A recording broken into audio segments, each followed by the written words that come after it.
Yeah. Yeah.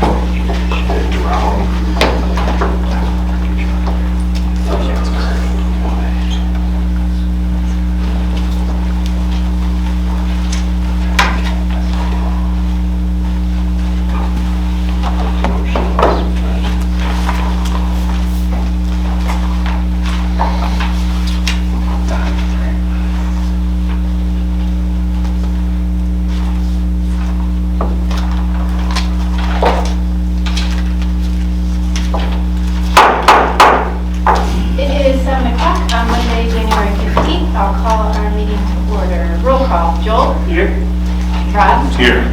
Leah? Here. Jim? Here. Ethan? Here. Adam? Here. I'm here. I'm here. Dr. Salerno? Has our meeting been properly noticed? Yes. All right, please join me.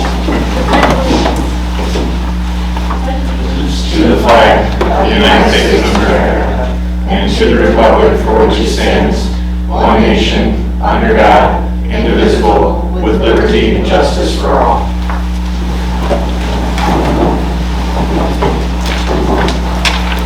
Number 2, agenda and minutes approval. We're looking for a motion to approve the agenda with the revision of moving our 7D discussion of school buses up until after personnel transaction. I'll move to approve that. Second. All those in favor of approving the revised agenda, please say aye. Aye. Anyone opposed? 2B, approval of January 2nd, 2024 board regular and executive meeting minutes. So, I move the approval. Second. Motion by Rod, second by Jim. All those in favor, please say aye. Aye. Anyone opposed? Number 3, addressing the board, school news. Ethan, thank you for joining us today. I have a couple things for us tonight. So I have boys basketball is playing versus Lodi tomorrow and has the Badger Challenge tournament at Oregon on this weekend. Girls basketball is versus DeForest tonight, playing Stoughton on Thursday, and is at Sun Prairie on Saturday. Our gymnastics team is Meet versus Monona Grove on Thursday. Our high school music department is hosting the Taste of Jazz event on January 27th, which is exciting. And also it's just finals week for all of our high school students, so we're just good luck for everyone. Dr. Salerno? Well, good evening, everybody. I'm excited to share with you a day that we had together, a day of service in honor of the legacy of Dr. Martin Luther King. Just learned from Director Johnson that a number of the pictures found their way onto social media today, and I thought I'd share them with you. We had staff all around the Dane County community, staff members helping out at Neighbors Helping Neighbors. You can see several of them participating in a number of events sponsored by our friends from United Way, and had a number of just fantastic speakers, inspirational speakers, informational speakers around Dane County, and in fact the statewide 211 program and the supports that they provide people without the blessings that we enjoy. We also arranged time for people who wanted to give blood, platelets, or plasma at American Red Cross. And then a couple of people who got up bright and early to accept a couple of shipments over at Neighbors Helping Neighbors. And all in all, it really was just a fantastic, fantastic day. And we want to extend our gratitude not only to our staff who give of service each and every day, but just giving of staff in a different way, or giving of service, I should say, in a different way. I also want to let board members know that we have about 85 youth apprentice candidates for next year. Students who wish to be welders, plumbers, electricians, construction, medical, you name it. We've shared that information with a number of businesses throughout town and with the chamber in the hopes that maybe we could get some help and support with placements for these students next year. We may have seen in last week's board update the data about Mount Horeb School students and their placement in these programs, and then the numbers of students who are in our program who actually get hired by these businesses. We lead the region in most every area possible, with the exception of 2 years over the course of the past several years. So we know when those placements occur, they're positive placements, they're productive placements, and we look forward to our continued partnership with the chamber in the village and a number of our businesses in the hopes that we can place 85 students for next year. It's an exciting time. Board members, any school news to share? I just take a moment, on January 3rd, Dr. Snyder, Jessica Nadam, and I visited the middle school student council meeting. And got there early, got to see our middle school leaders together. They asked us some great questions. They they spent their time talking about organizing and leading service projects throughout the middle school. And so it was a very, very well-run meeting, and really fun to see them at work. And so thanks to Kelly Parker and Melissa Arneson, who were the advisors for that group. It was a good visit. Anybody else? Well, I'm not sure exactly whose brainchild it was, but I want to compliment whoever and whatever team pulled off the day of service today. It was terrific. Congratulations. Good team effort. All right, moving on. Any citizens' comments? Yes, we're fortunate to have Tracy Lang with us tonight. I'm the only one. Tracy. I'm Tracy Lang, I'm a second grade teacher, and I'm just representing MHEA tonight. And I just want to say thank you to all of you who sit on the board and administration. You don't have an easy job, and I appreciate you taking time to run for school board and being in service, so thank you. And then today, what I did letters training, which has been fantastic. This year, we've been going through the science of reading. It's just been phenomenal. And I've learned so much. After 30 years of teaching, it's been great. So, very, very great. So thank you, and thank you for the stipend that you provided to us too. I'm not sure going through Sarah's budget or where, but to allow us to do that too. So thank you. Yes, thank you, Tracy. It's always good to see you. Alrighty. Number 4, personnel transactions. Dr. Salerno, I believe you have some people scheduled on that. Well, and I'm bringing my friend and colleague Erin Esslinger to the table tonight, and Erin's going to highlight a number of the proposed retirements. I was going to shred all the retirement requests in the hopes that maybe we could get them to stay another couple of years, but Well deserved. So, Yeah. thank you.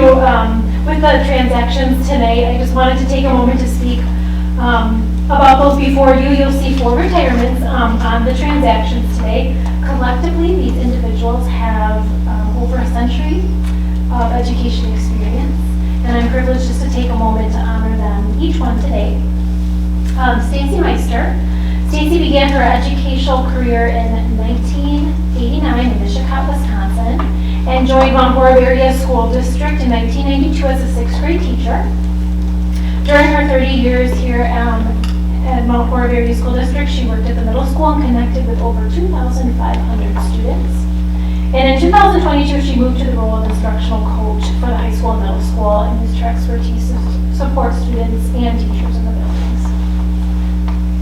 Diane Richards Cook. Diane began her educational career in Jefferson in 1994, and she joined Mount Horeb Area School District in 1998 as a special education teacher. She began her career at the middle school and then moved to the high school in 2015. This beginning of the school year, she was recognized for 25 years of service to the district. Diane cares about her students, in which she's shown in her daily interactions with them and advocated for their needs. Miss Sarah Sieg. Sarah began her educational career in River Valley in 1984 in Spring Green, and she joined Mount Horeb Area School District in 2004. And she has served supporting students in the at-risk youth with the requirements necessary to gain their high school diplomas. And the connections that she has built has been an integral part of all of their success. And Lou Wicklitz. Lou started her educational career in 1998 in Eau Claire before coming to Mount Horeb in 2003. She has worked at the Intermediate Center for the past 21 years. And during that time, she has connected with over 4,000 students. And she's inspired students in their creativity and artistic expression. So I look to the board to approve these personnel transactions, including these 4 educators that we just mentioned. Thank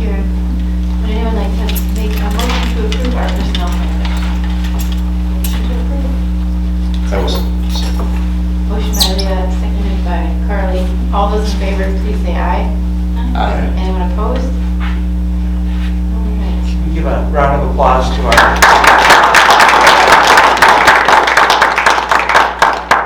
All right, we're going to now jump down to 7B, consider application for environmental protection agency's clean school bus free day program. Aubrey and Brian. We actually have another familiar face. We also have Joe. Yeah. We're so lucky. Mechanics here. Yeah. Fleet technician. He's phenomenal. And so is Brian. Obviously, transportation coordinator. And so we're here today seeking approval to apply for the Clean School Bus Rebate Program. Just a moment while the presentation loads. We've amassed a bunch of beautiful, pretty pictures for you guys to look at while we talk, so you don't have to watch us the entire time. All right, here we go, agenda. So today, I'll just go through this pretty quickly. We are going to be talking about sustainability efforts, why they're important, current efforts that we're making in terms of sustainability. We'll discuss what we've talked about with experts so far. We'll give you an overview of the program requirements, and then show off the timeline. So why should we delve into sustainability efforts? They can help us decrease our carbon footprint, number one. Number two, they are also potential resources for us to tap into, like earning grants, and down the road, potentially earning money. Think like solar panels, solar energy. Which will further establish ourselves as sustainable leaders in the community. All right, current efforts, these include gardens, recycling, electric van that we have for food services. You can even see Ethan in that photo. The energy team, they usually won a nice check for any particular sustainability effort that they wish to so apply themselves. Could we take a quick time out and ask Ethan to tell us about the team's good work? Ooh, where do I start? On the spot, sorry. Sorry, I didn't give you a... Yeah, no, it's fine. I can link this. I'm prepared. I got the brief down. So, yeah, there's a lot of work from the energy team this year. We just started. This is our first year in it. We started to join this competition for like Renew Our Schools or whatever it's called. The energy competition that we participated in to help just like reduce the high school and specifics energy usage. So we had a lot of conversations with like staff in the high school. We went to a staff meeting and we talked to them and explained a couple of concepts that we had thought about, and also just ways that we can all work together to maybe use a little less energy out of the high school. We had some activities done, so we put up like signs around the school that were like, turn off the light switches when you're not using them, or like maybe open a window if it's good weather outside. Not that it was at that point, but if it was, it would have been a nice effort for us to try out. But then also just something like even closing your doors keeps a lot of heat in the classroom. It's a colder day, which is really nice to have too. Or opening them on a hot day too, to get more circulation to the building is a nice way to help reduce that energy. So we had lots like that, and there were a lot of different activities we did, which we earned points in our competition, and those points added up, we ended up being the winners of our division, or whatever you would call it. And we got that nice $1,500 check from that competition that we're planning on spending something or something. So we had some talks with Findorf, their sustainability lead over there, to figure out like what we could potentially spend this money on, what other schools have done in the past. So we're just looking forward to, right now we're looking to spend that money and also just look for other potential like grants that we could apply ourselves towards getting as well. Thanks for the connections you've been making with the village too. I know that you spent a lot of time on some of their subcommittees. So. Yes, I'm on their sustainability committee too, so a lot of sustainability. Which got us thinking more about this. We love it, yeah. You inspired us. All right. And then, as Ethan was talking about, we also had discussions with experts. So this included Ben Austin from Findorf. He's their sustainability lead. And I just jotted down some words of advice that they gave us. He had mentioned that we should lean on what other districts have done in the past. No-brainer, makes sense. And then we also chatted with Kathy. So I'll scroll to the next one. Kathy Kuntz, who's the director of Dane County Office of Energy and Climate Change. She had said, don't make goals, which seems counterintuitive, yes. However, if you don't have the data to make those goals, then you might not have a successful goal. So it makes sense in the long run, but at first we were like, what? Seems counterintuitive. And then we also had a meeting with Francisco. He was the lead, or he led the electrification efforts at Renew, Wisconsin. He's since moved to a different role. However, his word of advice was to start small.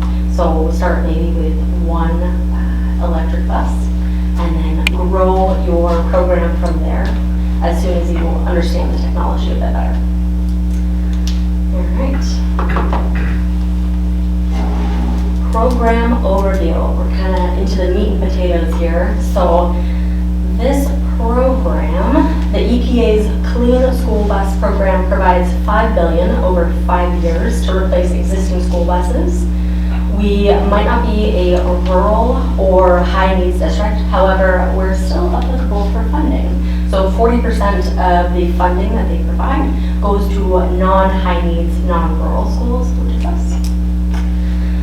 This is a lottery system, so just an FYI, it's less of a grant, more of odds. Also, in 2022, Wisconsin was awarded 65 buses across 15 school districts, which gives us hope that we may be selected. It's not a big reach for us to be selected. And then we could potentially receive up to $200,000 in a rebate for one school bus. So I know what you're thinking, electric school bus, that probably costs more than $200,000. You are correct. They cost about $375,000 as an estimate. And currently we spend about $140 on, give or take, on school buses. We'll see if the numbers come back this year.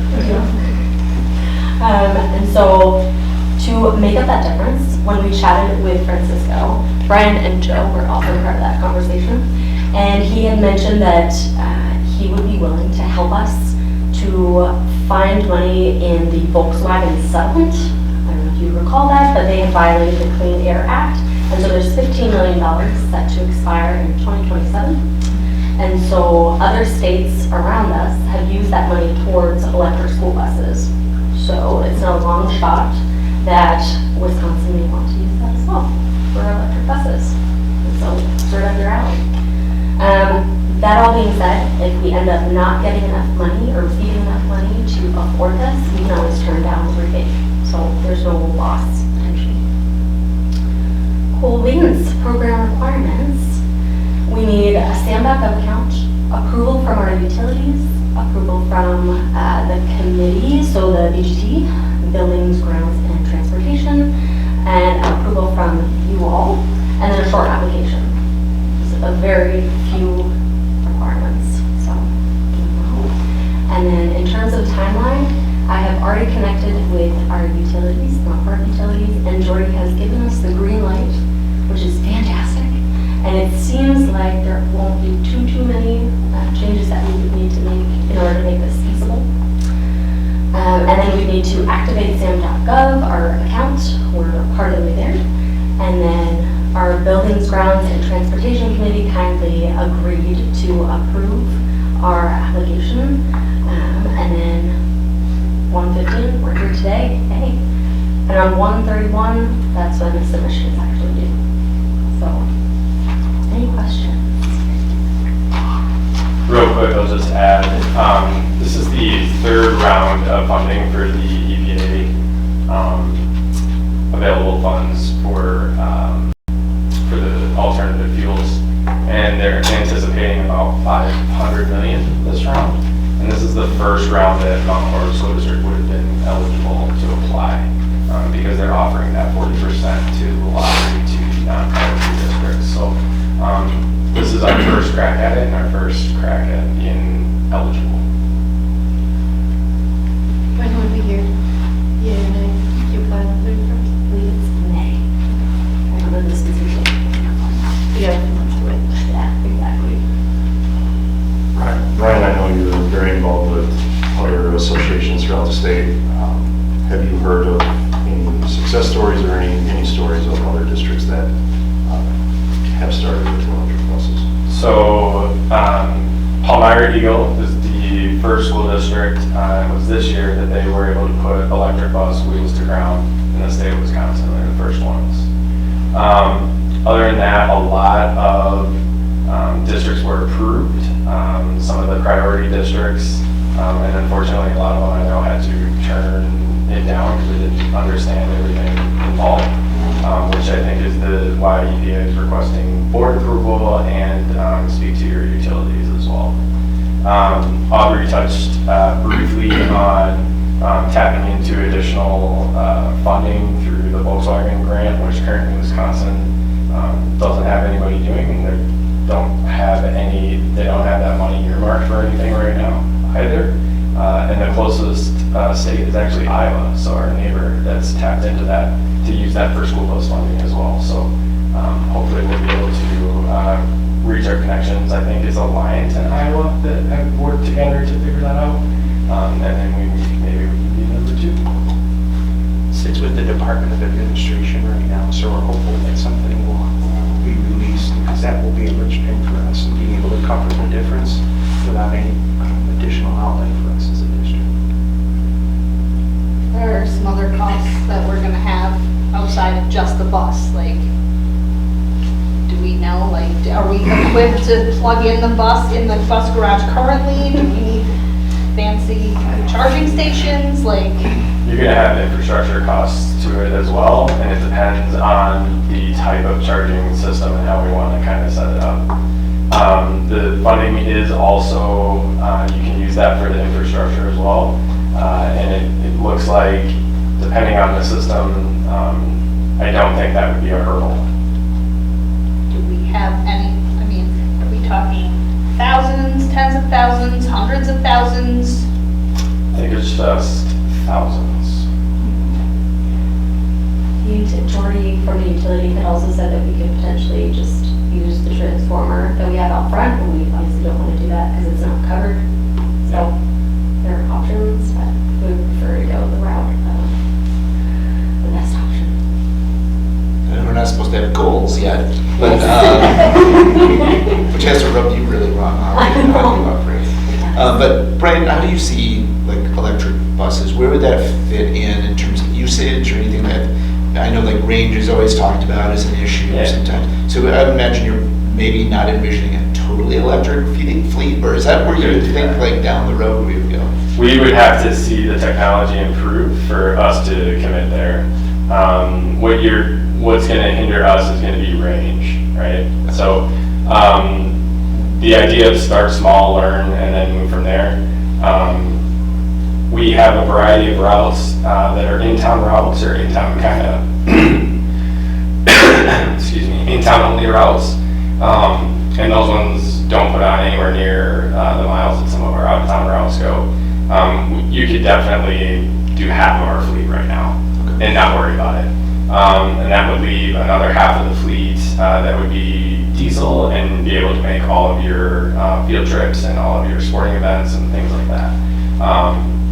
So again, we'd start small, start with a couple, kind of learn it, but we wouldn't be kind of putting ourselves behind the 8 ball, so to speak, and then all of a sudden we're like, man, we're running out of juice here, and we don't have enough to run the butterfly route and then the basketball team. So we would definitely need to see the technology improve as far as changing the whole fleet over. That's just not in the cards right now. But there is plenty of need and use for what we use right now. Absolutely. So I may have missed it. Are we a class 7 plus or a class 3 through 6 for the amount of rebate, for the maximum funding amount per replacement bus? I don't remember which class it is. However, it's the one that's 200,000. Okay, got it. Okay. Which class is that? It's it's 7 plus. Okay. Buses serving school districts that are not prioritized. Thank you. Got it. Thank you. When you spoke with the utilities, did they talk at all about, okay, it's quick, yeah, it's easy to say we'll put one in, but they talk at all about anticipated strain over the next 5 to 10 years as we look at school buses and everybody else in the community starting to go in this direction? Did they mention anything about that? We mostly talked about the infrastructure that you would need for that. Yeah, on a whole, or just in terms of what we would need? What we would need, yeah. but I can talk about that with Dory in the future. Yeah, I'd be curious, because I mean, if we take half our fleet and go electric, and then 70% of the village population does that too, we got we're gonna have some challenges. The other thing that opens the door to, and down the road even, is the type of charging station that we go with could allow us to go VTG, as they call it, vehicle to grid, which will allow the utilities to then borrow stored energy or use stored energy to assist the community as well. And that they could even do that with one bus even. Yeah. So I just want to explore this issue. I know we got a lot going on tonight, so I'm sorry, but I just want to explore this issue of range. I've talked to a guy twice who's involved in the construction along Mineral Point Road, and the buses that are the electric buses that are going to serve Mineral Point Road can't make the route without getting recharged. So can you put a finer point on where we are in terms of I'm not sure I follow the question. What do you mean what bus can't service Mineral Point? Well, the buses that they're going to buy, the electric buses that they're going to buy to serve this new system City buses? along Mineral Point Road apparently will not be able to make the route without getting recharged. So they'll have to be, in order to make the full route, they'll have to be recharged at some point before they're done with it. So what are we confident that the technology is advanced enough that we won't have to do that? Because it's only going to take one bus that's stranded with a bus full of kids somewhere that needs a charge, standing alone somewhere in the village. That's going to happen once, and then it'll be a real problem. So we just have to be sure before we undertake this experiment that we're confident that we can make the loop that we need to make and get back to your shop in one piece. That's a great point. I think in the future, they'll have to do your great work of determining how. Yeah, and I don't see any concerns with that range. And if you're talking school bus routes versus city bus pickup routes, I'm not familiar with how long city buses run. Those guys can drive for 8-hour shifts. I don't know if you're talking about that. I don't know how long it is, but when you're talking about just an hour and a half type route and the range that you can cover there, I'm fully confident. When you're bringing the buses back in, they can be charged midday. I'm hearing the biggest issue with this is infrastructure more than the technology of the buses. It could be, Also with transit buses, they have to run an AC all the time and a heater in the winter at all times. With the school bus, off the charger, it will heat up the bus and then sustain that heat while you drive, instead of having to heat it the whole time that you're driving.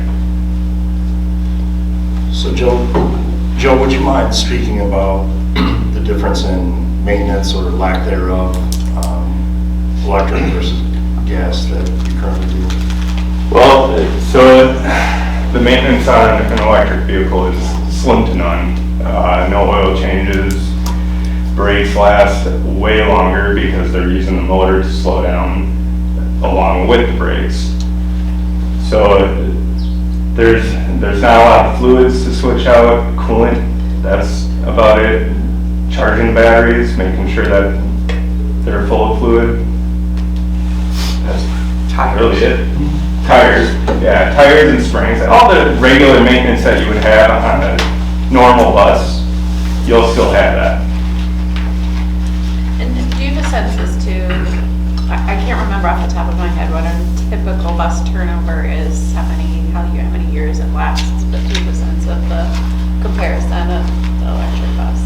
Would we expect it to last longer than a gas bus before needing replacement? Because it's a big price tag to have to replace when we get there. Good point. If I'm remembering correctly, and I looked this up previously, I believe it was 30 years, but that's the lifespan of the actual battery.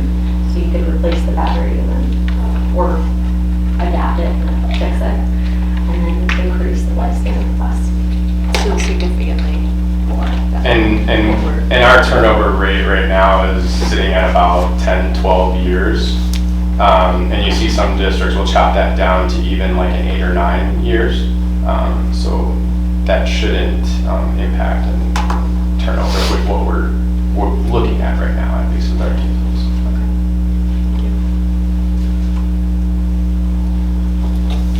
Word has it that because the buses have such amazing torque, the amount of time the kids will be on the bus will be short. They go from 0 to 60 in 3 seconds. Amazing torque. Amazing torque in electric vehicles, not usually, Actually, this capacity is quite Just one other just functional question in terms of our bus replacement schedule. Would this take the place of one of our standard diesels then? Is that Yeah. Okay. And like, dumb question, but like rebate in my mind means you buy it and then maybe you get the money back. Like this is, we know what we're doing before we make any purchase, right? Like we're either approved or not. Okay. Yeah. We would bring back the request to purchase the bus when we do our regular budgeting. And then we expect, we probably outlay the money and then get the money back. Right. I think Rod said it right, this is an experiment. I mean, that's how we have to treat this, because there's no way to know. Everything I've looked at with electric cars, electric anything, payback isn't quite real. I don't think Jim can speak to this better than any of us, I don't know. But everything I've looked at with that, it's not there. So I think this truly would be an experiment in terms of is it economically viable. so I think a no vote is premature, but because I want us to get to the point where we can talk in detail about what the bus really is and what it will and will not do. But I'm skeptical. I appreciate all your work, Joe and Brian, thanks for advocating the technology, and I would make a motion to approve. Second. Motion by Jim, second by Leah to approve the application for Environmental Protection Agency's Clean School Bus Rebate Program. All those in favor, please say aye. Aye. Anyone opposed? Thank you all very much. Thank you.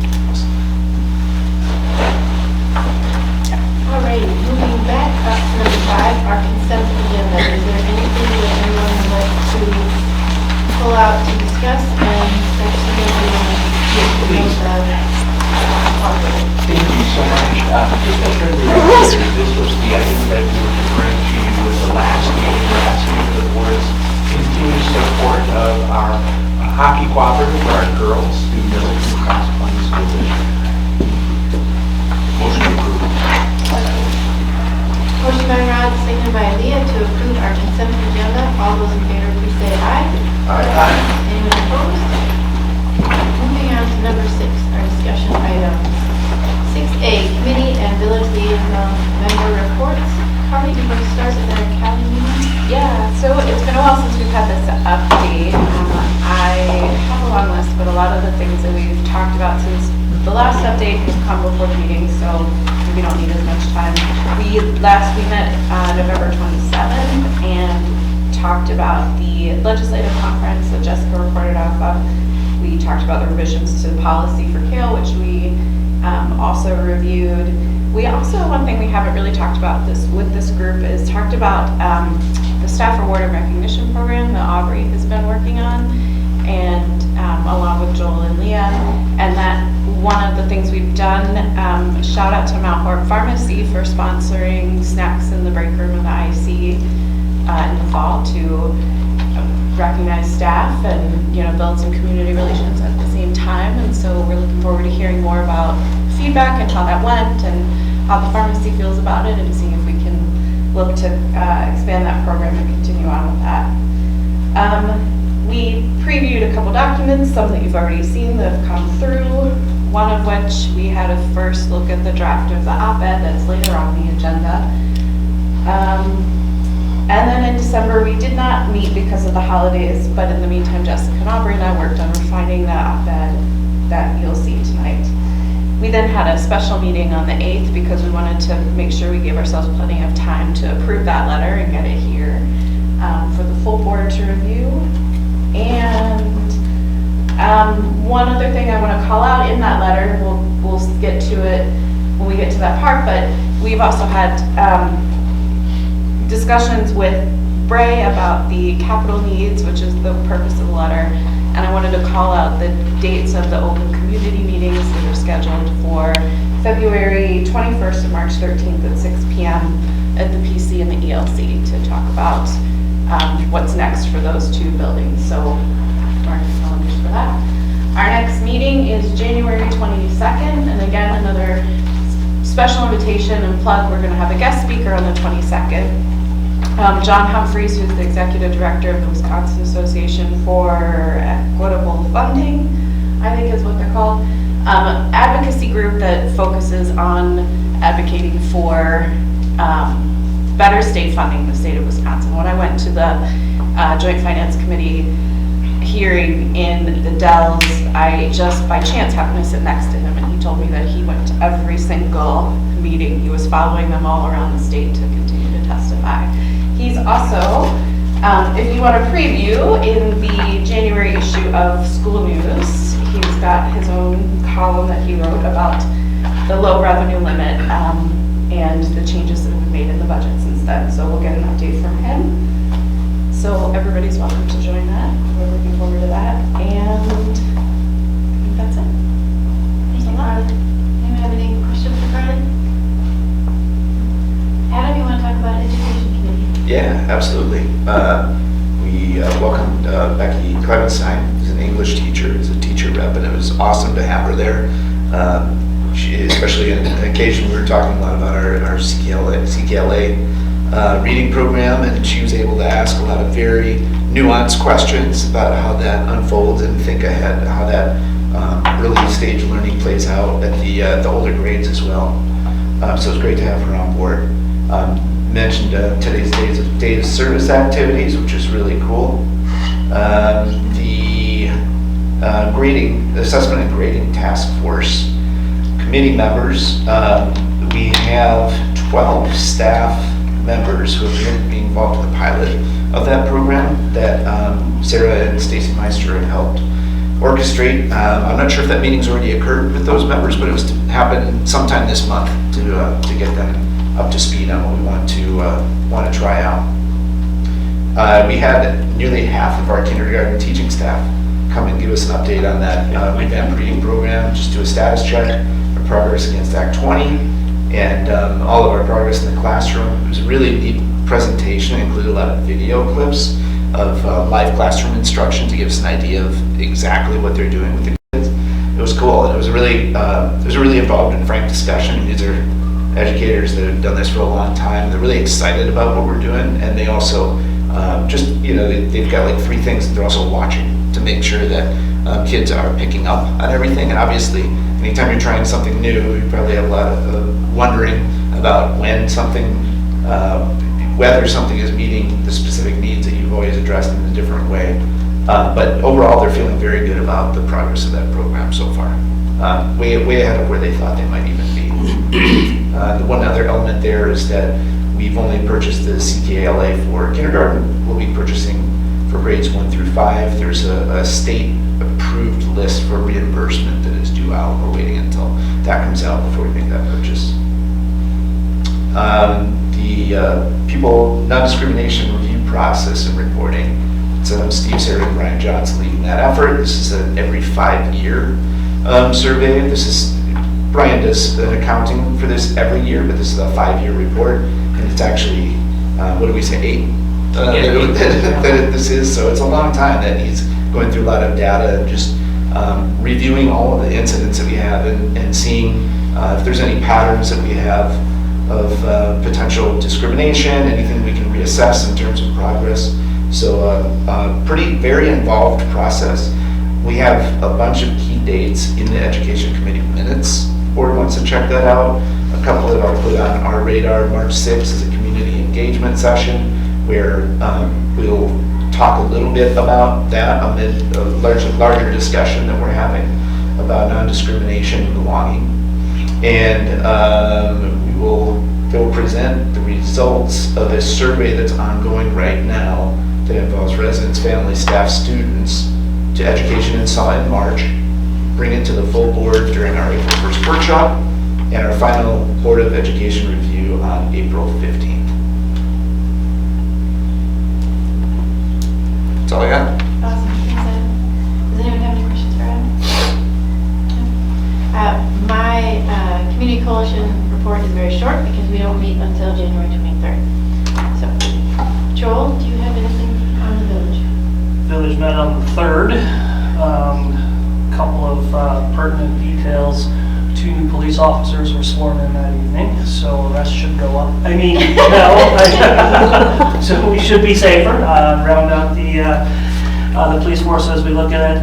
Also, the board voted to approve the amendment to the tobacco products that are prohibited to include all the vape products. So, yeah, it's been all updated. And then during the school update thing, it was just mentioned that the budget, all that stuff has been done. Teachers have been, the increases have gone through all that kind of stuff. And the one question that was entertained anytime the budget comes up is what's the net inflow versus net outflow of students from school choice programs. So I spoke with Dr. Slayer and we got an answer over to the board on that. So that's about it. Awesome, thank you, Joel. Oh, one last thing. I think you stole the thunder on this. I guess the Parks and Recreation said they're putting a solar panel in down at the Viking Park here. So that was under consideration at the time, but sounds like that's the direction they're moving. So They will be meeting later in the month. It was up for consideration. They're doing some more fact finding, so that's good news to me. that was good news to me too, because that's all I had heard. So. Anyone have any questions for Joel? Alright, thanks, Joel. Alrighty, 6B, our first information advocacy report, opportunities for progress-based grouping and advanced learning. Sarah. And I have guests together as well. I see that. Hi. Good, how are you? Pretty good having you here tonight. Thank for you. being here on such a cold night. Thank you. Last year, around this time, we had this same report. I think Sita was not able to attend.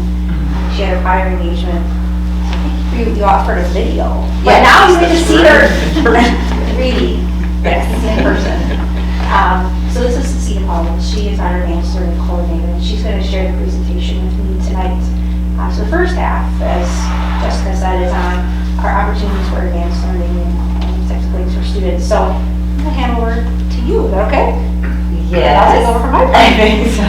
Okay, so my name is Sita, and I'm the Advanced Learning Coordinator. I work in the PC, the IC, the middle school, and I did a field trip with the high school, and I will again in the spring, but I don't do a lot at the high school. I did teach in Madison for 20 years, and so last year was my first year in Mount Horeb, and it was my favorite year of teaching that I've had so far. I'm proud to be part of the Mount Horeb community, even though I live in Madison, but I really have loved working here and have learned, I'm 46 years old, and when you teach for that long, you start to get in a rut. And I learned so many new things last year, and it was like a privilege to have Sarah as my boss, because I asked 9 million questions. Every time we had a meeting, I had like a list of questions, but learning that much for me is really fun. And like a joke I had with the IC is that my favorite emoji is the nerd emoji with the glasses and the teeth, because I'm a big nerd, and I like learning new things. If I'm not learning things, then I'm bored. And so I really have enjoyed this job partly because I'm learning so many new things.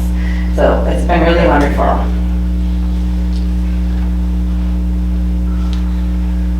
So our goal, of course, is that we want to graduate lifelong learners. Objective A, to increase the percent of students on grade level or higher on state and local assessments among measured content areas. And so for me, I definitely look at the data, especially at the PC and the IC in the middle school, and looking at those kids who are like a standard deviation away on the one end of the curve, and try to make sure that I'm conferencing with their teachers and doing coaching, and then also giving them opportunities to shine in the areas that they need, but also making sure their teachers are being able to give them those opportunities as well. So providing supports within the classroom and also giving opportunities outside the classroom. One of my goal this year was to run a committee for advanced learning. So I did not do that last year, my first year, and so that was my goal for this year. So how it's been going thus far in my committee is that I formed a committee that has staff, parents, and one student, a high school student on there, which is awesome. And we reviewed, I had a lot of questions about the plan, so you should know this ahead of time, about the advanced learning plan that is posted on our website, and about like, how do we do this, and how do we make a decision about this, and who gets identified this way. And so Sarah said, maybe we should look at the plan again if you have this many questions. And so as a team, we reviewed the current program plan, and then we decided that we would look at program plans from other Dane County districts, and I do have the privilege of meeting with them quarterly to find out how they're doing things and to work together as teams to provide opportunities for our students. So they offered up their program guides, and then we as a team, as a committee, looked at those, and then I asked them for highlights from each district and to tell me what they thought they really like stood out to them and what they thought maybe and then we like kind of voted and hashed it out together what was one area that Sarah and I could look at for making improvements. And so our next step is going to be looking at that. They decided that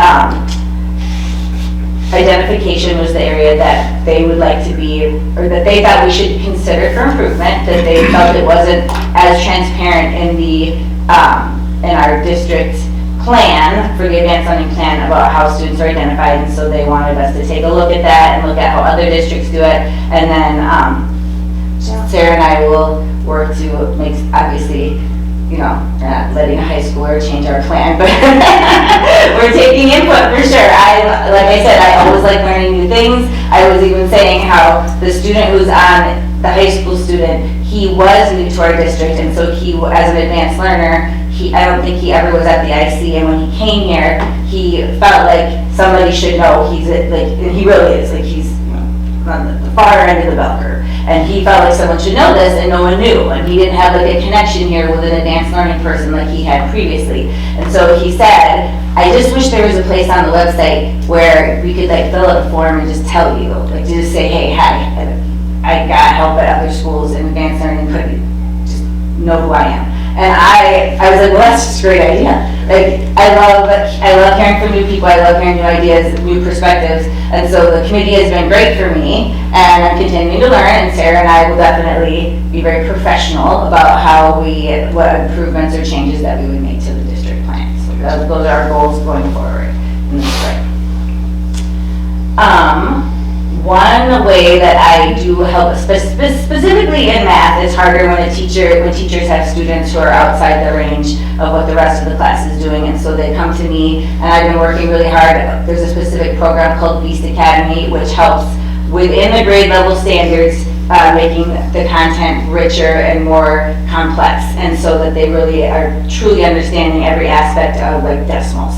And so what I've been doing is working to help, like asking teachers and reaching out and finding out what they need so that they always have something to offer students in the classroom, or if they're having a small group during their win time, that they don't have to plan an activity, that they can use the activities that I'm offering them. So I do that through Beast Academy. And then the students who are like that one standard deviation away, when I'm in the building, I usually have a group that I meet with twice a week, and we do the games that go with that activity. And then as far as opportunities for literacy, we have two competitions.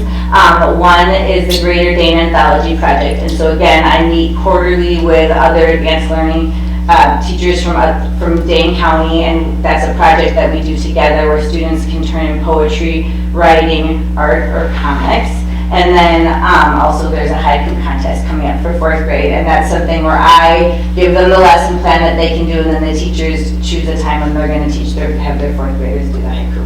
I had one thing I wanted to share with you. Sarah suggested that I show you, and it's not an easy thing for her to show because the Greater Dane Anthology Contest, the entries were due on Friday, and so I was hustling on Thursday afternoon to make sure I had everything like scanned in and uploaded to like the database, and then I saw one of our entries from an 8th grader, and it like rocked my world. I couldn't believe it. So they give a theme, and you have to do your writing or your poetry or art based on the theme. So the theme was beautiful disaster. And one of our 8th graders made a picture that like I think is amazing. And when I was uploading it, I thought I sneaked a peek at other districts, and I was like, I don't think anyone has a picture this good. So this is one of our 8th grade students, and for like the theme of beautiful disaster, I can't think how it could, like I was shocked. There's definitely nothing that I saw already entered that was, and the student is not on my radar. I would say that that their scores are not always on that end, but they are on the radar of the art teacher. And so I'm happy that she has that opportunity to be able to shine and show what she's good at and where her strengths and talents are. So that's awesome. It's really exciting, and we'll find out. Because the best one gets to be on the cover, and I'm like, it's amazing. And she matched the theme so well. There's some people, but it's like a little dicey. That one is definitely very obviously on theme, so that's awesome. One of this slide just kind of shows, that's one of my small groups that I have for math, and we work on their like activities. So that specific one, it was teaching the students about exponents, and they're 5th graders, and so it was really hard for them, but once they got the hang of it, they were super proud of themselves, and they were like, oh my gosh, this is amazing. So you have to like make a path of, like there's a number at the top, and you have to make a path of multiplication all the way down to the bottom that equals the number at the top, but most of the numbers in the path are like exponents, so it's like 2 to the 10th power. So then they were learning that you can add the exponents to make that, and they were like, oh my God, when really that's multiplication. So I wasn't teaching them what they learned in 5th grade class, but they know how to multiply, so I was like, we can do this, guys. And I like I said, I love learning new things, I love a challenge. The joke is that Ms. Powell never brings the answer key, and it's so annoying. Because I'm like, no, you guys, we have to figure this out. I'm gonna struggle just like you struggle until we figure this out. So that's how it goes. Another opportunity that I offer is future problem solving. And so future problem solving is an opportunity where the students, and you can see 2 of my students up there in a competition, they get given a story that's 1 page. And so like the most recent story was about, it's called Urbanization, and it was about a potential future city outside of Milwaukee Miami, where everything is like electronic, and they have like a special rail, and they don't drive cars, and it's like set in 2065. And so they have to anticipate problems for that, and then decide what would be the most like relevant problem or biggest umbrella problem, and they have like a process that they go through to pick the problem and find a solution. And so we had our first competition, and we did our first competition in November, I think, and they weren't it was their first time. They weren't so excited about it. Then their second time we got like 2 hours in the daytime, and I got them snacks, and they worked, and they doubled their scores. And they're so excited about their double scores, and they also know that the next competition we have is in February, and if they do well enough, they can go to the state competition in Green Lake, where I will take them on an overnight field trip. So I did it last year. It was really fun. I learned so much, and for me, last year was a little rocky with this group because I've never done it before, and then I didn't have relationships with students. But after having those students as 5th graders in my groups, I came to the middle school, and they all showed up on the first day of the meeting because they said, we want to be with you again, we miss you. And one of the older kids said, is she the guidance counselor? And I was like, no, that's Miss Powell. She was like, but they didn't have it, the older kids didn't have me at the IC, so they didn't know. So anyway, we've been having a great time. It's really been fun, and I'm happy to have the opportunity with them. As well as Math 24, which is another math competition that I'm getting ready to take them on. We're practicing twice a week, and we're going to go in February to do our Math 24 competition too. Last year, we had the math team competed, and we won the regional competition, which was awesome. I was extremely proud. The nerd emoji was beaming. And then we went to the Mega Math Meet in Madison, which is it has Middleton and the Madison, and we came in 2nd place, which I will say that Middleton was sweeping it across all the other things, and then we were the only non-Middleton team in 2nd place, and you can see them, they're very proud of themselves. So that was a wonderful experience for them and for me. That was the 6th grade team. I had a bunch of 5th graders last year who really were disappointed they couldn't be on the team. So I said that we could have 2 teams this year. So we're gonna have 2 5-6 teams. So if you have a person in your family who's in 5th or 6th grade, tell them Miss Powell is going for 8 instead of 4 for each grade. It was too much fun, and the things that we all learned together was really worth it and really valuable. And then I also do a noetic contest, which is in the school 2nd through 5th grade, and we kind of practice in my small groups, and then they take a test. It's a problem-solving test about math. So you don't have to know math beyond your own grade, but you have to be willing to do multi-step problems and think through the problems and draw pictures and do all that kind of problem solving. Before we transition to the professional development side of the house, are there thoughts or reflections, questions for the Honorable Powell? I just love your energy. And the kids love your energy too. Yeah. And it's growing, which is such an exciting thing to see within our programs. Thank you so much for all that you do. Well, thank you. I want to say thank you to everybody. I love working at Mount Horeb, and all of my experiences have been super positive, and I have leaders who have great communication, which is something that I haven't always had, and it feels like a gift to me, so I really appreciate that. Thank you. So what are we doing to recruit to these things? Just because if I recall these programs, it was always you kind of had to raise your hand. So that's a great question. So last year, I had this chart. Sarah saw it and she was like, "What is that?" I have a chart of all the programs I do, and then I have it because I'm a teacher. I have little stars, and every time I think of something I should do better, I write on the star and stick it next to the program. So last year, I would do the occasional announcement in the announcements. Well, this year I have a slide that goes for every single one of them that goes on the announcements all week long in the middle school, so that they're always having it. I asked, and I put announcements, so every single time Paul reads the announcements, there's constant, Miss Powell wants you to do this. And there's slides with those pictures on there so they can see what the kids did. At the IC, I pressured Katie to make an announcement sheet so that I could put in all my announcements ahead of time so that she could make announcements to the kids about it. So they're here, I'm getting more participation because she was like, forget, Wednesday's the day, don't forget tomorrow's the day. So that's very helpful, and I'm glad that, again, good communication and leaders like Paul and Katie who are open to growth too. So when I ask them, can we change something, and they hear me out, they're willing to make that change. That's been awesome as well. Is there anything else at the board level that we can do to support your work?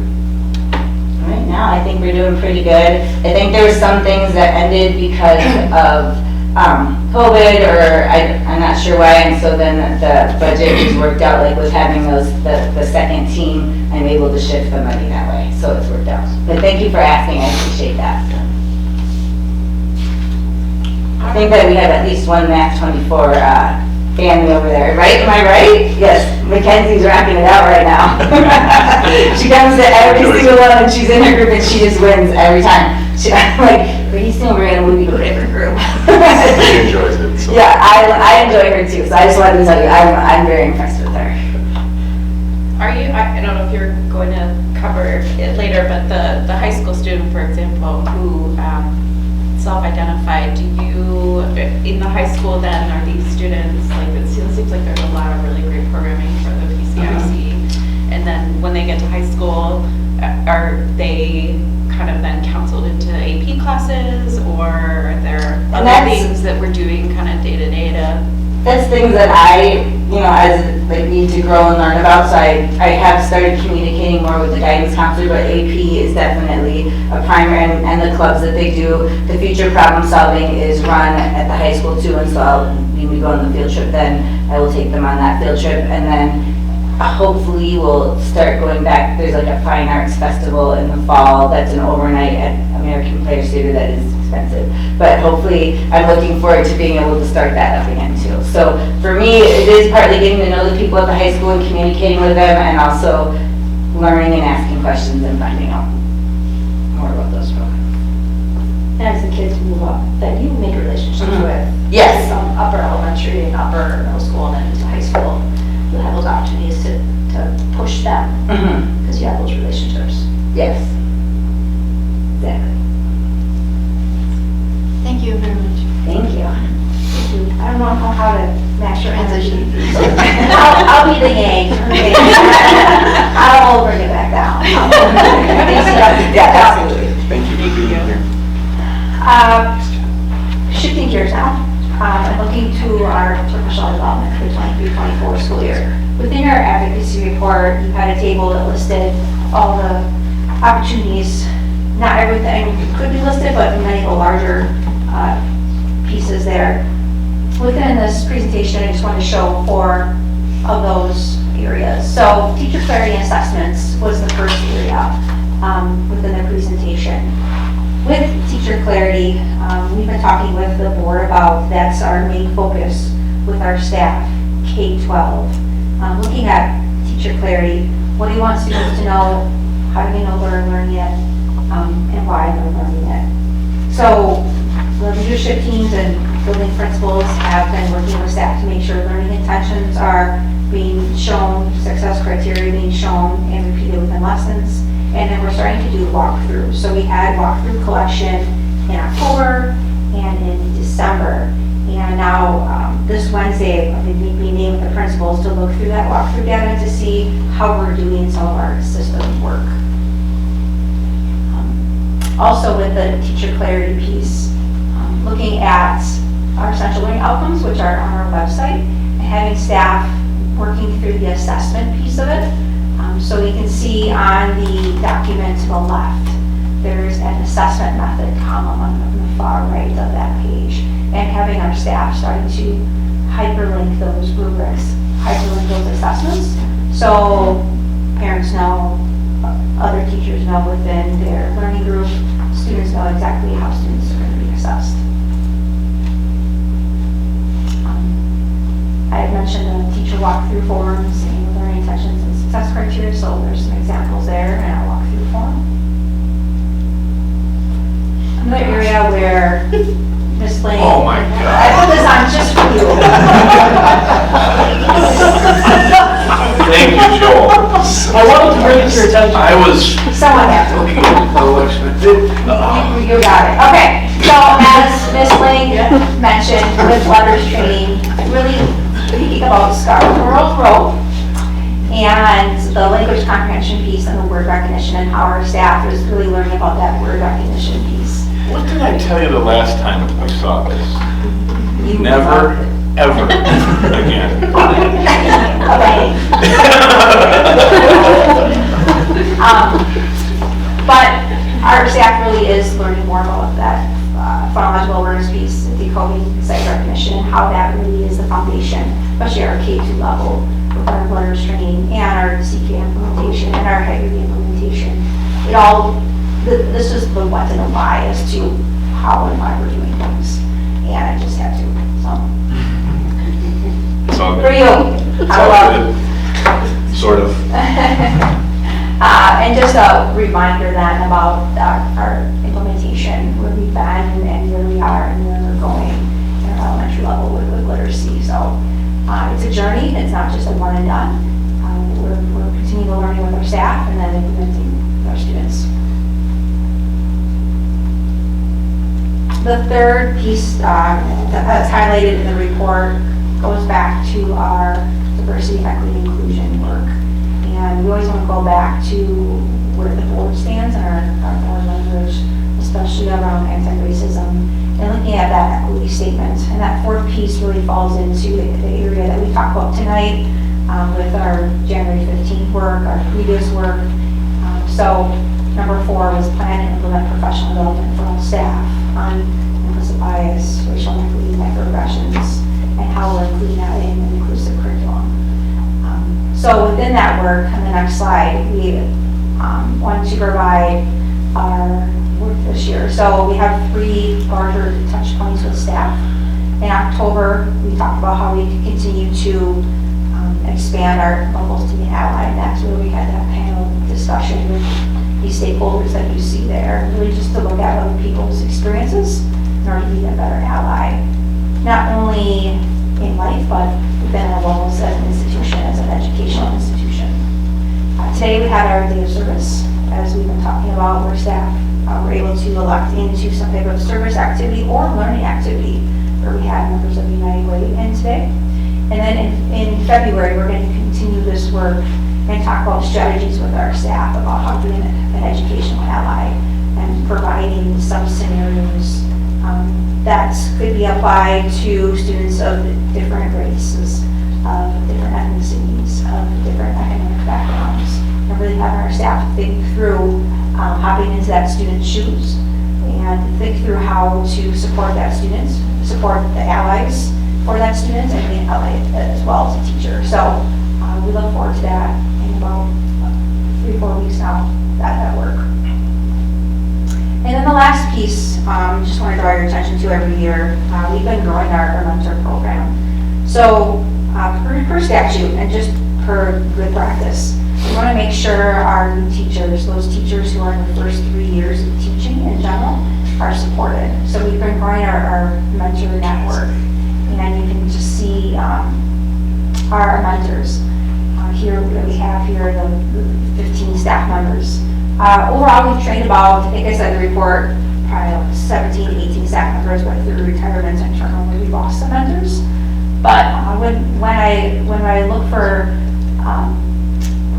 those that can mentor, looking at where they are in their career in the school district, where they are in their career in general, and will they be staying in Mount Horeb, because it is an investment. These staff members are participating in 2-year training. And there is a cost to that training. Fortunately, we have a peer review mentor grant that we apply for every year and we receive funds for, which is helpful. But we've been so fortunate to have these staff members as our mentors and working with their mentees over a 3-year period. And within the report and in this slide, I just wanted to pull some thoughts from our newer mentors. Tammy Clary is actually 4th grade. I sort of switched gears. She was 3rd grade last year in my mind, a 4th grade teacher now this year. And just for her being part of the professional development piece of it and putting into practice what she is learning in her own practice, but also helping her mentee has really been a benefit to her. And then Trisha Loudmans, she is in her 2nd year in Mount Horeb with us. She's a 1st grade teacher, and she just is able to hop into the shoes of her mentee and just realize how that first year, how that is, and how just hard that is. And be able to support that new teacher really is a reflection for her, and that positivity that it's okay if you make a mistake or you have a new day, and she really sees that sort of coaching and training aspect. So again, just great additions to our team as mentors, and I look forward to their work in the future. So those are 4 things, usually around like 3 things. I just want to put an extra one in just for him tonight as well. Sarah, can you talk a little bit about the mentor activities that happen and when they actually have time to really to work together? Yeah, that's a good question. So we have, as a school district, we have monthly meetings where we pull all of our mentors and mentees together. It's the first Thursday of the month. And those are sessions that I lead, and we talk about various aspects of teaching. But then mentors that have a 1st-year teacher, they meet weekly for 20, 30, 40 minutes. It can occur after school, it can occur shared prep, whenever they can find time. Then for the new teacher's 2nd year, they have the same mentor, and they meet every other week. So we slowly scaffold back the supports.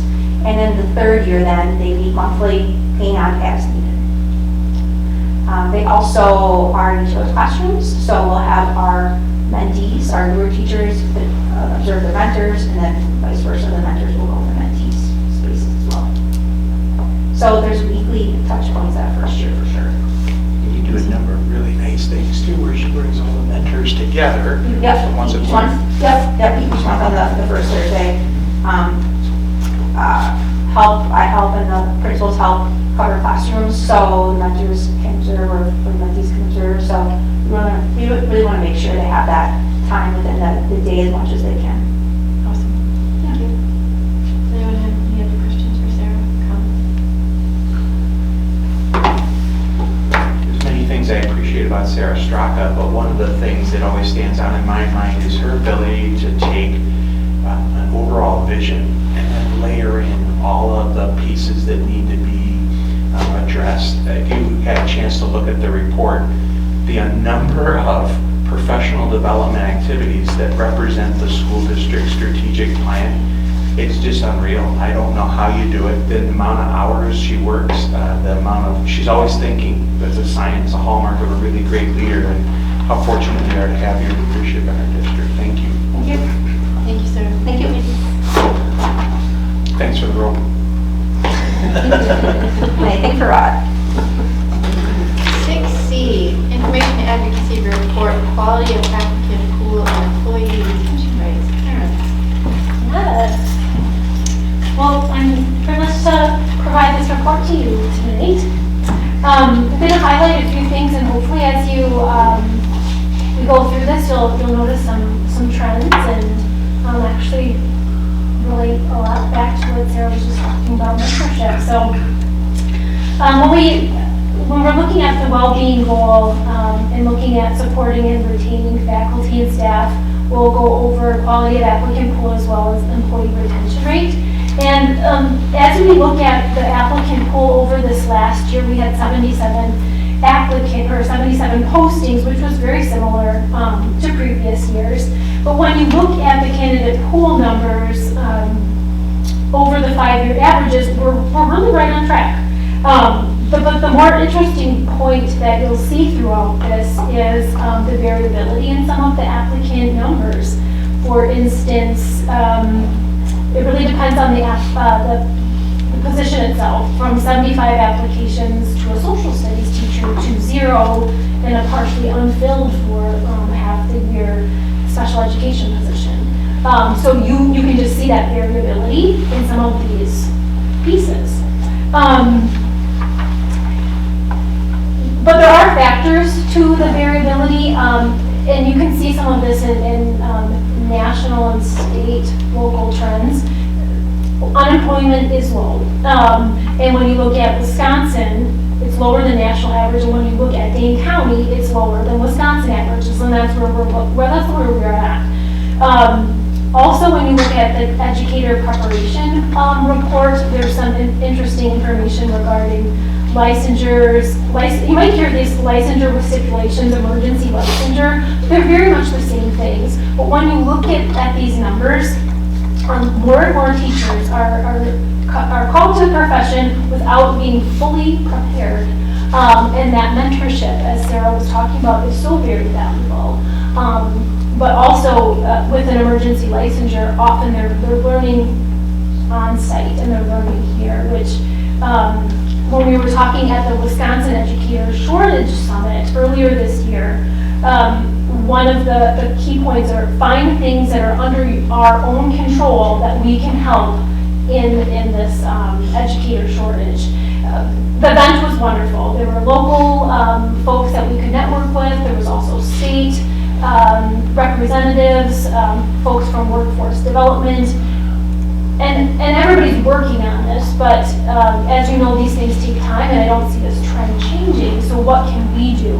And things like the mentorship to make sure we're getting new teachers and new educators here and then preparing them and really mentoring them to find success and to remain here in Mount Horeb.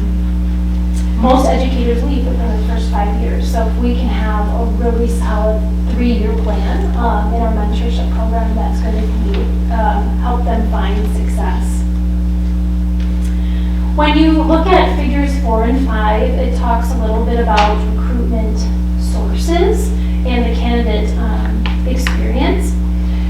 Our overall candidate experience rating is high, and where we see most of our candidates hearing about us are through WeCan, which that's a state educator platform that many educators are familiar with. But the second is word of mouth. And when you look at those two pieces as well as the candidate experience rating, we can draw that conclusion of people are enjoying their time here, and they're telling others employers, hey, come work for Mount Horeb, it's a great place to be. So that's wonderful, and a seeking candidate pool. When we move to indicator 4, employee retention rates, this is another great indicator of overall employee satisfaction.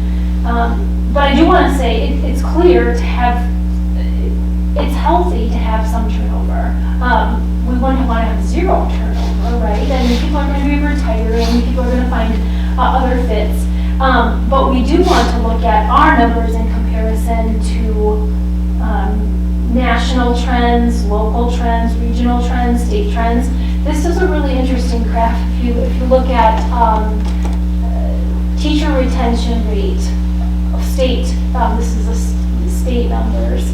And as you can see, there was quite a bit of spike in 2011, but then it was pretty steady until the last few years, COVID and post-COVID, nearing 16%. Also, over 40% of schools have at least one open vacancy nationwide, and about 50% of schools say qualified candidate is their top challenge.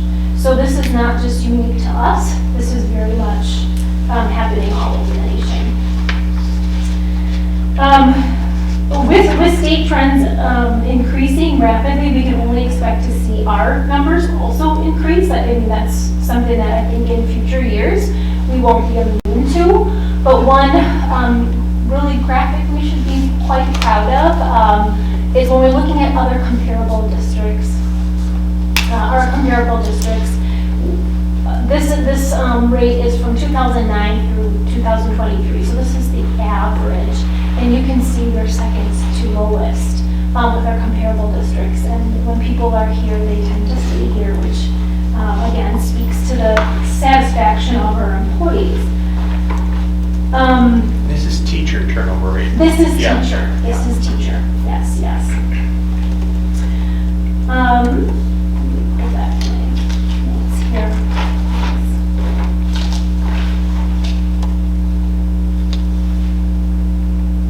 Also, the figure below, figure 8, you can just see our overall retirement and resignation numbers have stayed quite steady. Again, that just points to our overall satisfaction with our employees. In figure 9, you can see the non-retirement rates, and that's just broken down in different categories. Again, our faculty is fairly low. In some of the numbers earlier in the presentation, you saw that this isn't immune just to teachers, but this is the education overall, that lots of employees in the education field, they're having a hard time filling those vacancies. In figure 10, why are employees leaving? We have a voluntary anonymous employee exit interview that gives us some great information. And when you look at the 2023 numbers, our highest was dissatisfaction with pay.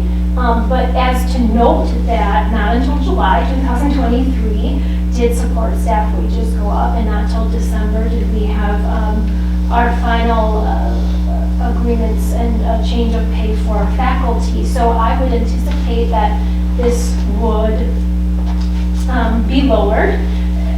And one thing that I did want to point out, when you look at throughout the year, some tendencies, no one has ever mentioned dislike fellow colleagues and working conditions, unfavorable working conditions. Again, those things we should be proud of and note that people aren't finding that as a reason for leaving. But in conclusion, I think national, state, regional data, they show that there's educator shortage. We're not going to be immune to that. We have to be thoughtful in how we support the teachers we have, keep great teachers here. And I think the work that you all have done with our recent operational referendum puts us in a really great spot to continue to competitive and retain and attract quality employees. I do think we will have to continue to be creative in preparing for educators to come, just as Sarah mentioned with that mentor program. We will have more educators that are having license with stipulations, and we will need to find ways to support them. But finally, our data supports that we have a great place to work here. People want to come here and people are staying here, and that's something that we should be proud of. I'd be happy to answer any questions that I can. You mentioned it at the very end, do we have any or many teachers with emergency licensure? We have some. We don't have many. I think it's in those high need areas that people are continuing to look for. You know, we were able to get a science teacher mid-year, but that is a high need special education all over the state. That is probably one of the highest emergency licensures anywhere you go. You're not, oh, go ahead. No, please. Okay. I don't think that we dig any deeper than the categories of then why people left, right? Or do they offer any kind of qualitative beyond that? Yes, I mean, yeah, so there are some open-ended questions in the exit interviews, as well as the candidate experience pieces, so people can add some comments if they have something specific. I like to follow up with some of those too, Yeah. if they have a question or a comment that I'd like to learn more about. Those surveys are very valuable. The one that I was curious about was benefits. I don't know if there was anything in particular that jumped out there. Not particularly. I would say if they don't leave comments, the exit interviews are harder to get detailed information on. But okay, no, I don't have any specific on that.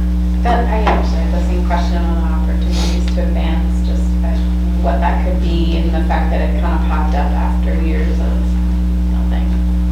Yeah, that's a good question. We actually talked about that in the Educator Shortage Summit as one of the things that districts can do to continue to maintain staff or finding leadership opportunities within. Being that education, you could be a teacher for your entire career, but what are the supports and advancement and leadership opportunities that we can give teachers within is a great way to support just that. High retention rates have a lot to do with attracting high-quality candidates. And as you can see, we've attracted an amazing human resources director in Erin Esslinger. The work you've done on this report is just exemplary. It's like you've been writing these for years. So thank you for the detail that went into this report. And more importantly, thank you for the positive impact you're having on our faculty and staff. Do we have any data as far as retention of teachers under 5 years versus teachers over 5 years? I think there's a pretty distinct difference between those groups. And that would speak directly to the mentorship program, I think, in terms of the whole person support as opposed to just the professional support. Do we have some data around that? That'd be something to look into. At the Educator Summit report, it was interesting. They were breaking down educators as stayers, educators as movers, and educators as leavers. And 86% are stayers. So everybody's kind of fighting over the movers. And there's a small percentage that are leaving. So that was really interesting to see overall. I can't remember if that's a state number or a national number. I think it might be a national number. That's opposite of some of what I've read and heard elsewhere, so I'd love to see that data. Yeah, I'd be happy to share it. I think the interesting piece is that trend is also changing as things become more competitive and the shortage, people can leave and find another job relatively easily because of the shortage. So. The national trend around 0 to 5 years is about 50%. exit the entire profession. I know we're not seeing that here in Mount Horeb, but your question's a really good one. What is that trend? I wouldn't even put it at 20%, but that's just me hypothesizing. I'd like to pull that data down. And I guess the second part of that would be, how does that lead into recruitment for staff? Because if we're looking at two different trend lines on something like that, you may put dollars one way or the other to attract a certain candidate because of what we're trying to do. Aaron, what do we do to proactively touch those stayers that you just mentioned, the people that are staying? Do we survey them with kind of these same categories and rank them why, what is important to you out of these same categories? That's a great segue. The wellness survey that we send out in December will be coming before the board January 31st. So we will be able to look at what our current staff is feeling, not exactly the same questions, but similar things. So that will be good to dig into as well. Joel's hinting at it a little bit, just those harder to find positions. I know you illustrated some of them in here. What are you seeing in terms of landscape over the next 5 years, 10 years? And how do we address that? Because everyone's fighting for fewer people, I'm sure. Yeah, I've been working to create strong partnerships with some of our local universities for just that, student teachers who can get here and see the wonderful work we're doing. We can support them and hopefully they can find opportunities here. Making those connections, but I think word of mouth for those high need positions is really valuable, and our staff does a lot of that work because we have a wonderful place to say, we need this, this is an opening, we have a need, does anybody know someone who could come here? As you saw in the data, that is often the most effective for those high need positions, is to find a quality educator that will come here versus somewhere else.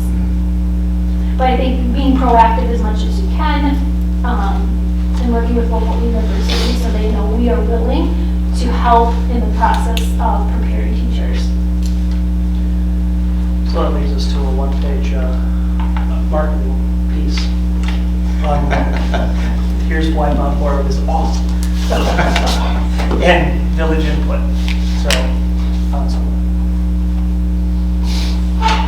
Great questions.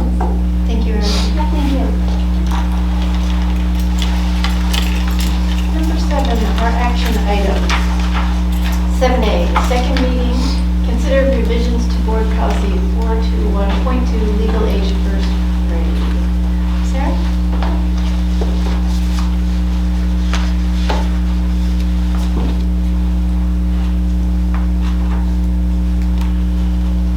After the board meeting last week, 2 weeks ago, I should say, we reviewed this policy for some changes, particularly in the first part, which I see we in our space by that fourth line there.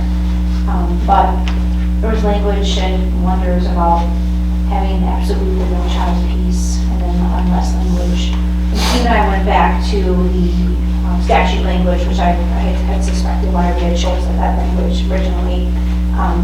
We decided that we didn't want to keep the statute language.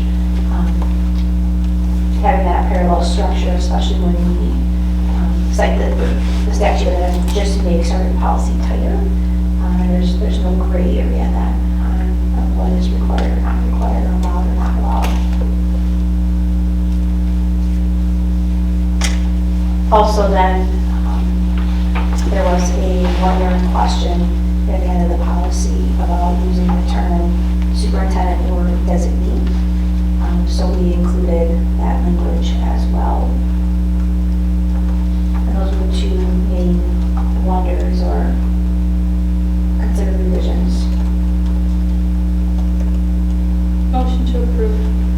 Second. Motion by Leah, second by Jim to approve board policy 421.2, legal age for first grade. All those in favor, please say aye. Aye. Anyone opposed? 3, first reading. Consider approval of community letter regarding referendum expenditures. Carly. So, going back to earlier in the fall, we talked about a schedule of board administrative op-eds in the Horeb Mail. This was one of the ideas we had come up with at that point, and so this is a letter we've talked more about in Community and Legislative Committee, and have worked through specifically around the topic of stewardship of the operational referendum with a lead-in toward capital needs, upcoming capital needs, and kind of laying that groundwork. We had originally talked about maybe a March-April timeline, and then in looking more at the calendar for what is upcoming in terms of community engagement sessions with Bray, with really getting more involvement from the community, more feedback on what to do with ELC and PC. The timing of those meetings, it's mentioned at the end of the letter, in February and March, made sense to bump this earlier and look at putting something out early February, so we get some advance notice of the dates out and start laying the groundwork. So this will obviously complement other materials that will be coming to advertise those community engagement sessions. But yeah, this started as a very long letter. We, I think, got much more efficient, pared it down. It's about 550 words. I know you're not looking for any real changes, and certainly no substantive changes, but I don't know why we continue to talk about the operating referendum, particularly when it's coupled to the prospect of a capital referendum. It makes no sense to me at all, particularly given the fact that we sent a glossy thank you card to the community that essentially did the same thing. I don't know why. I mean, I think the context for this is people have now gotten their tax bills. I can't believe I'm the only one on the board who's heard from people about their unhappiness about how high their tax bill, how much their tax bill went up. So I don't know why we would continue to couple. First of all, I don't know why we continue to do this, but I don't know why we would couple this with the very important capital expenditure.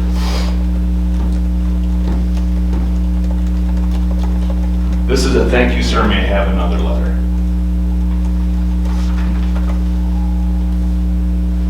Any other questions or comments?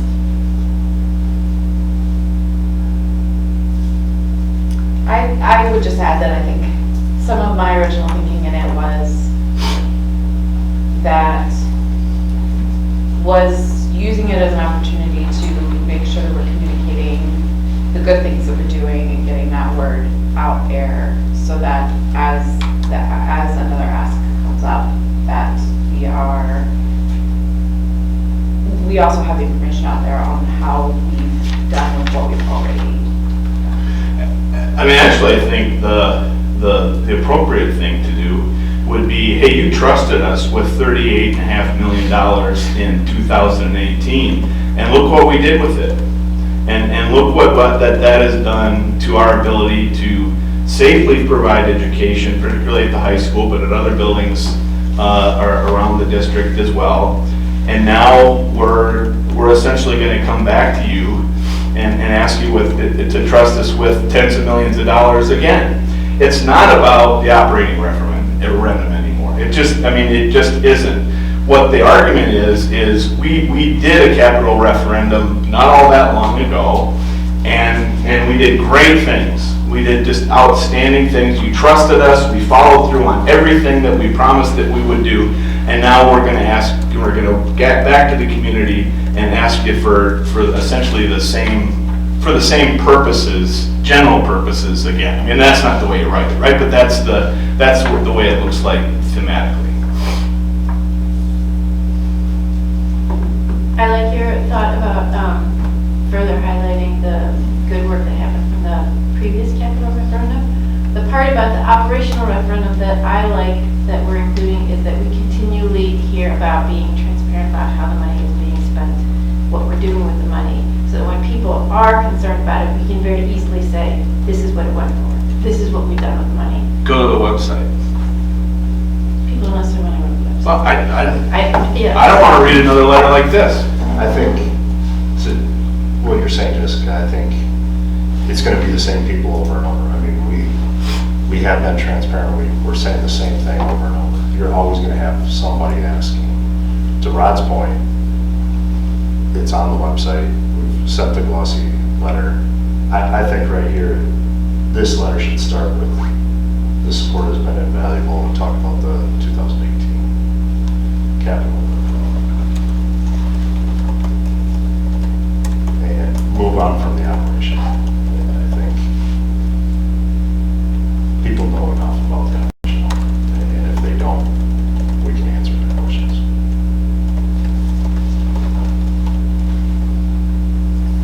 I think this is another way to get them the information. Yes, we have it on our website.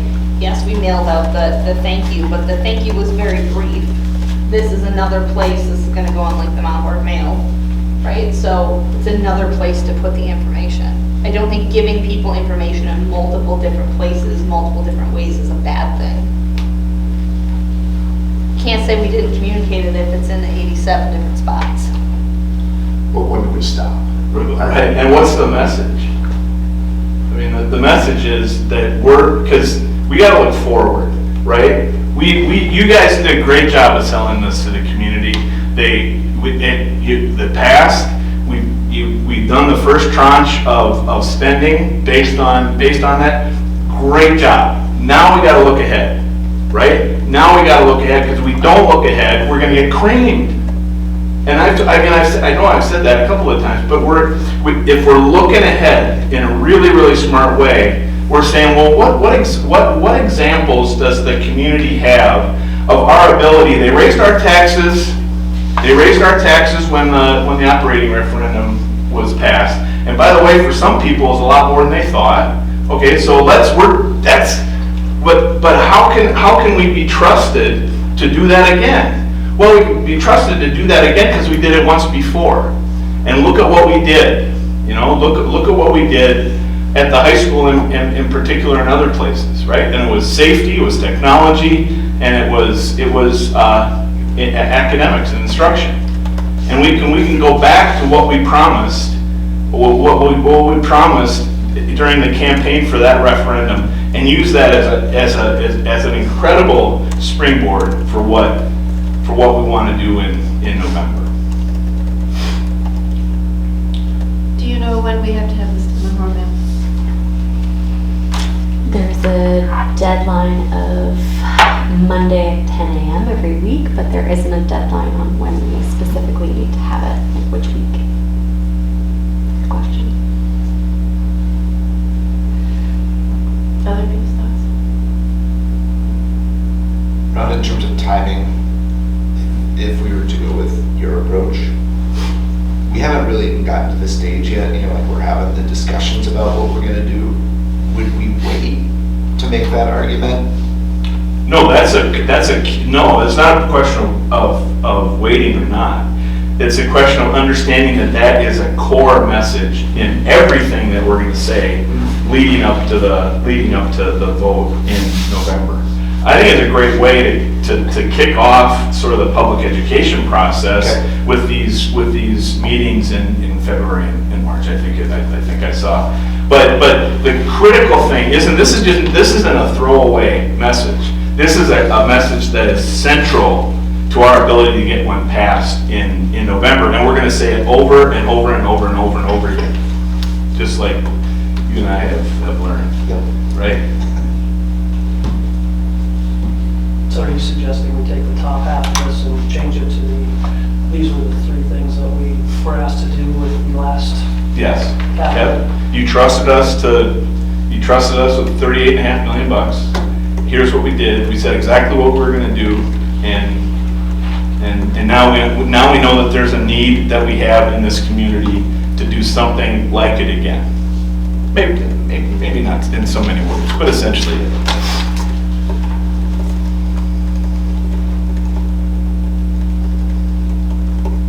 I don't feel like that, again, I like this idea, I don't feel like we can not at all acknowledge the operational referendum. I think it has to be like, you trust us with the operational referendum. We've done exactly what we said with the money, we were gonna do with the money. Same thing about the previous capital. Now here's what our current need is. Because some people are gonna be like, wait, we gave you money. Where did that go? Why doesn't that cover the capital needs that we have now? So I think there needs to be at least some acknowledgement of that. I don't think we can ignore it. No. I mean, maybe it doesn't need to have as much space as it has here, but I think we need to have a little bit of reference to it. I think you could you look at the idea of over the last 5 years, we have made these commitments to the community and do them that way. I have struggled with this, and I haven't said, because we're trying to do two different things with this note. It's a thank you, and it's a, as Rod puts it, thank you, may I have another. That's what it is, and I agree with that. I think it needs to be less of a thank you and more of a, so what Rod was saying. Trying to pivot, We've used the money the way we said we would. We've been good stewards, and here's why it doesn't cover what our needs are now. And why we need more.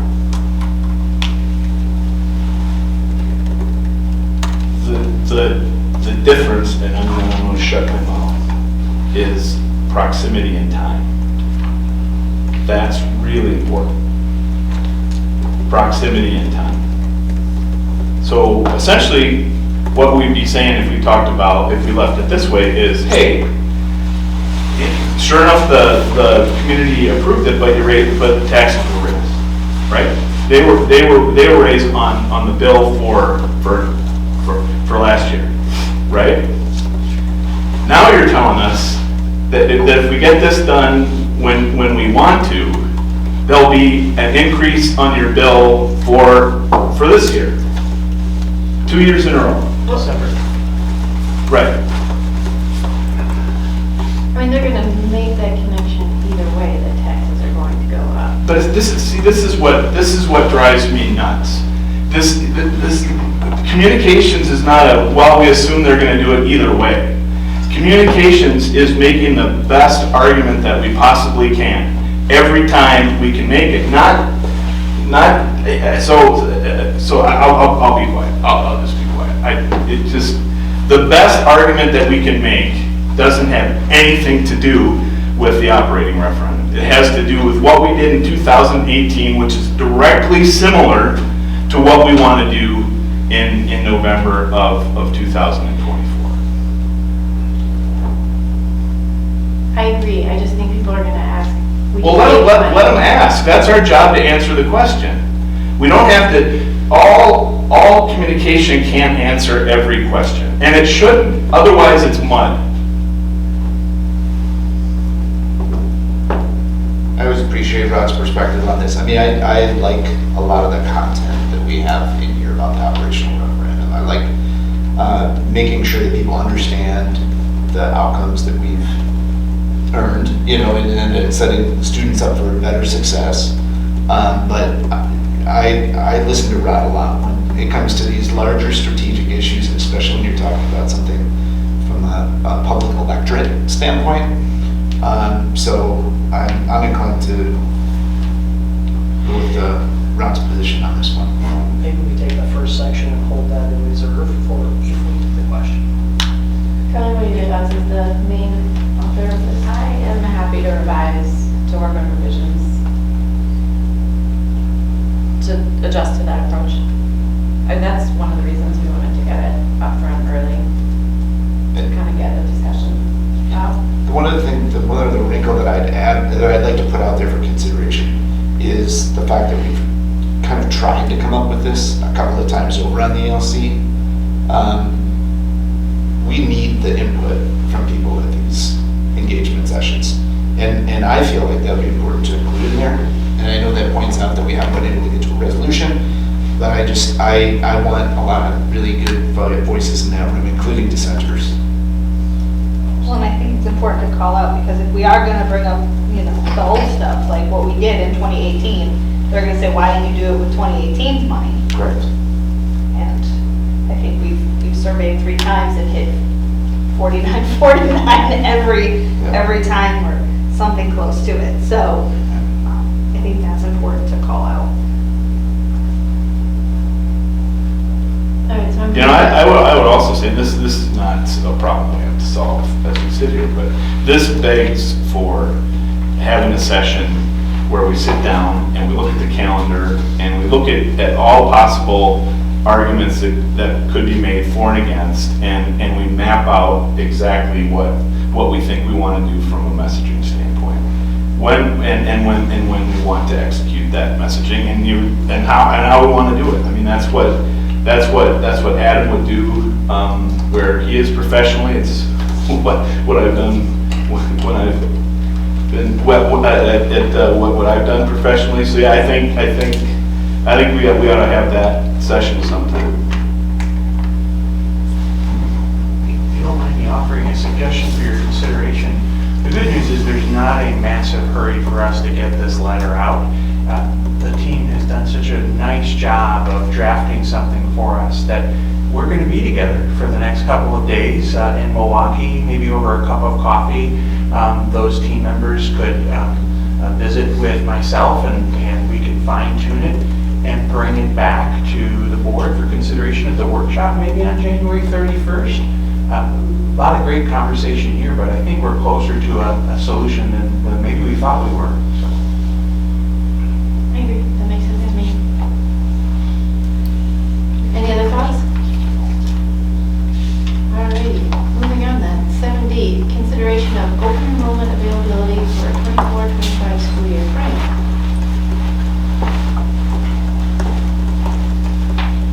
Evening. Every January, it is our job to set the open enrollment numbers for the following school year. So as open enrollment will open during the month of February, then we have the required slots that are available that need to be approved by the board.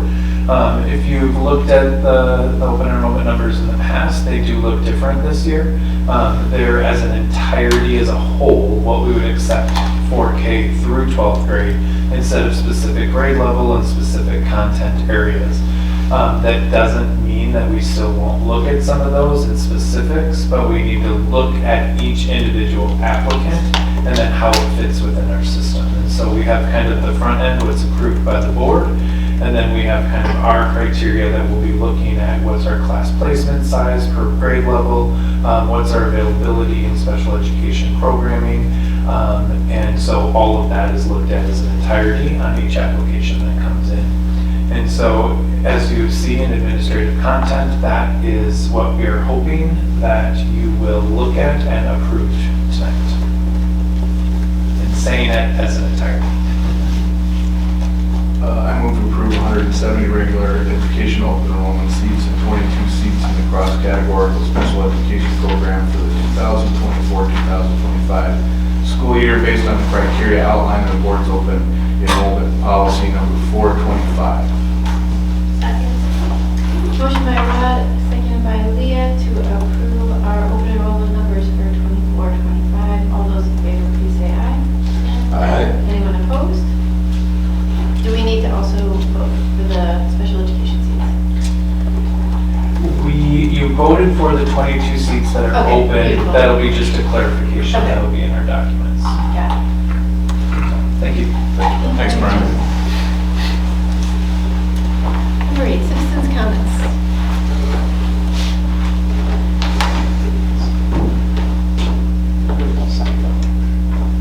Number 9, future agenda items. If there's anything that you would like to discuss, please let me or Dr. Stoneman know. Number 10, schedule of next meetings. Anything that you would like to highlight? Just 2 weeks from tonight is going to be a special night as we'll have our joint chamber and village school district meeting.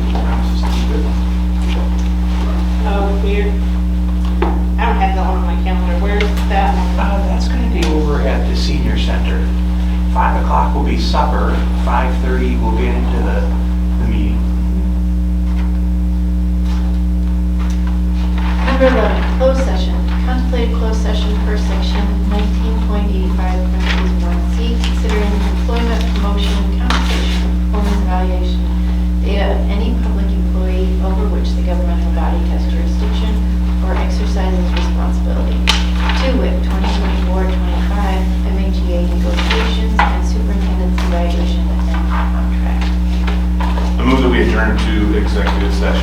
Second.